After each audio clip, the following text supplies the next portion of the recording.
Egypt की सरजमीन पर बनने वाले पिरामिड्स जो कि आज से 4500 साल पुराने हैं, लेकिन आज तक लोगों की सोच को अपनी तरफ धकेलते हैं। दोस्तों, इन पिरामिड्स को क्यों बनाया गया, इसके पीछे क्या मिस्ट्री थी, हम जानते हैं ज़ायरीन टीवी की इस वीडियो में। मिस्री पिरामिड मिस्र में वाक़ कदीम चनाई के ढांचे हैं। ज़राए ने कम से कम 118 शनाख्त शुदा मिस्री पिरामिड्स का हवाला दिया है। तकरीबन 80 पिरामिड कश के अंदर तामीर किए गए थे, जो कि अब जदीद मुल्क सूडान में वाक़ हैं। इनमें से जो मिस्र में वाक़ हैं, ज़्यादातर मुल्क के फ़िरऔनों और उनके साथियों के लिए पुरानी और दरमियानी बादशाही अदवार में मकबरे के तौर पर बनाए गए थे। दोस्तों, ख्याल किया जाता है कि मिस्री पिरामिड की शक्ल इस कदीम टेले की नुमाइंदगी करती है। मिस्री कहते हैं कि यहाँ से जमीन की तख्लीक हुई है।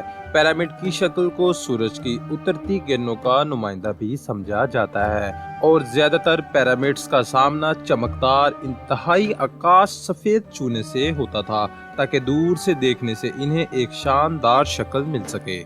दोस्तों, जैसे कि मैंने आपको बताया कि 118 पिरामिड ज़राए के मुताबिक बताए जाते हैं, लेकिन बहुत कम अपनी असल हालत में मौजूद हैं। अगर हम बात करें उन पिरामिड्स की जो आज भी अपनी शक्ल में मौजूद हैं, तो वो है पिरामिड ऑफ गीज़ा, जिसकी लंबाई लगभग 147 मीटर है। करीब 4000 सालों तक ये पिरामिड पूरी दुनिया के लिहाज से सब इमारतों से ऊंचा था।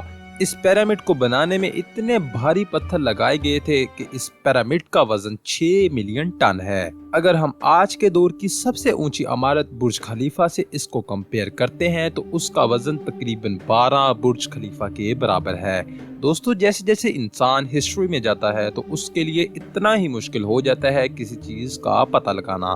ज़राए के मुताबिक पिरामिड ऑफ गीज़ा को साल 2560 बीसी में फ़ारो खुफू के दौर में बनाया गया था।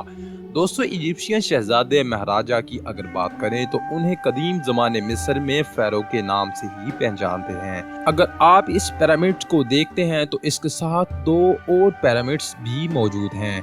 इन तीनों में सबसे ज्यादा लंबाई रखने वाला पिरामिड ऑफ गीज़ा है, जिसे हम पिरामिड ऑफ खुफू के नाम से भी पुकारते हैं। दूसरा और उससे छोटा पिरामिड ऑफ खाफरे है। कहा जाता है कि ये खुफू के बेटे खाफरे ने बनाया था, जो सेकंड लार्जेस्ट और वेल कंडीशन में मौजूद पिरामिड है। तीसरा छोटा पिरामिड है, जिसे पिरामिड ऑफ पेंक्योर भी कहा जाता है। कहा जाता है कि ये खाफरे के बेटे पेंक्योर ने बनाया था।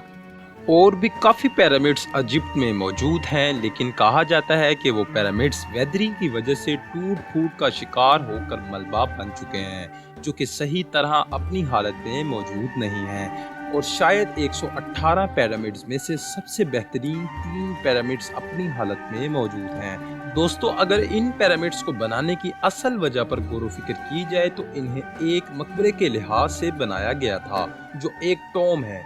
इनके फेरोज को इन पिरामिड्स के अंदर दफनाया गया है। दरअसल अगर देखा जाए, तो इजिप्शियन फेरो आफ्टर लाइफ पर भरोसा रखते थे कि मरने के बाद हम एक और मुल्क में चले जाते हैं, जिसकी वजह से इन्होंने बहुत ही लग्जरी सोने से बना सामान अपने अपने पिरामिड्स में रखवाया था, ताकि उनकी सोच के मुताबिक वो अगले जहां में काम आ सके। दोस्तों, अगर ह्यूमन साइकोलॉजी के मुताबिक सोचा जाए, तो बहुत से लोगों के जहन में ये सवाल होगा कि आज से 4500 साल पुराने पिरामिड्स की मिस्ट्री दुनिया के सामने कैसे आई। पिरामिड्स की अंदरूनी दीवारों पर कुछ ऐसे स्ट्रक्चर और अल्फाजी बातें लिखी हुई हैं, जिससे हमें पता चलता है कि हिस्ट्री में रहने वाले इजिप्शियन फेरोज अपनी जिंदगी कैसे गुजारते थे। उम्मीद करता हूं दोस्तों, आज की वीडियो आपको पसंद आई होगी। इसी के साथ मैं वीडियो का इख्तिताम करता हूं। मिलते हैं अगली वीडियो में। अल्लाह हाफिज।